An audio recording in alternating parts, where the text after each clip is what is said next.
You know, one of the things that you and I have seen over the course of our career is this explosion with social media. And so I guess my question is, if you're a member of the church, how do you become part of that conversation? Or what's the important part about using that social media? Because it's there and we are part of it. Right. You know, a few years ago, maybe 4 or 5 years ago, Elder M. Russell Ballard gave a speech in Hawaii, which was very widely quoted. And I remember at the time that it got a lot of attention. And essentially what he said was, members of the church should go out and use the internet. They should blog. They should, I don't think we had Twitter back then, but he said, go out and use the internet and engage in the conversation. And I think that members have done that by their tens, if not their hundreds of thousands. We see that all over the internet, from the famous mommy bloggers who attract such attention because they talk about home and family in such a persuasive and amazing way, to people who follow political blogs and those who follow religious blogs and who weigh in with their views. You know, I blog. I have a twice monthly blog in the Washington Post, and I'm always delighted when I see members of the church who will jump in and contribute to the conversation in the comments section, because we'll certainly have our detractors. Oh, totally. Of course we do. That's what the internet is, a place where anyone has a voice. So it's nice when our members express themselves. And the same kind of principles apply there, I think. If a member is seeing something online that they either take exception to or feel strongly supportive of, again, it's brevity, it's authenticity, it's their personal experience. I was really delighted recently. I wrote a blog about the sacredness of the temple. And so many members wrote in and talked about what the temple meant to them. That's exactly the right way to do it. In the comment section. What it means to me, what I have felt when I go to the temple, why I keep going back, what it meant when I was first sealed for this particular ancestor, or what it meant when I first went through with my spouse. That is very powerful, and I think that's probably what Elder Ballard had in mind. Sometimes we need to correct the record. When we do correct the record, we need to be very kind. The internet has done something which I think is really awful to our civic dialogue. When you allow someone to post a comment without posting their real identity, it's almost like there's a Jekyll and Hyde transformation, you know.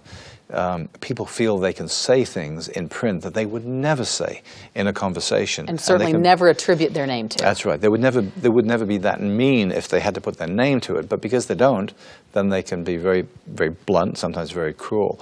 And there's a temptation, and sometimes you'll see it. A Latter-day Saint will, with a clever use of words, will slap down somebody like that. I don't think that helps. Getting back to what we said earlier, it's all about authenticity. It's all about showing that we're followers of Jesus Christ. And so our tone, while it can be firm and correcting, should always be reflective of who we are. And I think that's something else that Elder Ballard addressed back in that Hawaii speech, that BYU Hawaii speech.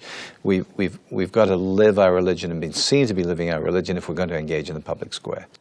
You mentioned your blog, On Faith, with the Washington Post twice a month, and I'd love you to share some of your experience with us in a way that would help us as individuals, because we're having some of these same conversations that you're writing about, but in a one-on-one type of conversation. What have you learned blogging with the Post? You know, 5 or so years ago when the Washington Post approached us and asked if we'd do this, it was a slightly different structure and format. And frankly, the only reason that we agreed to do it at the time is because we thought, well, if we don't, they're going to invite somebody else who may not be as friendly. So we felt that we should take the opportunity even as a placeholder, and not really sure where it would go. And in the first few months, even if the first couple of years maybe of blogging, the first sense you get is when you put yourself out in the public, you better be ready to take some rocks thrown at you.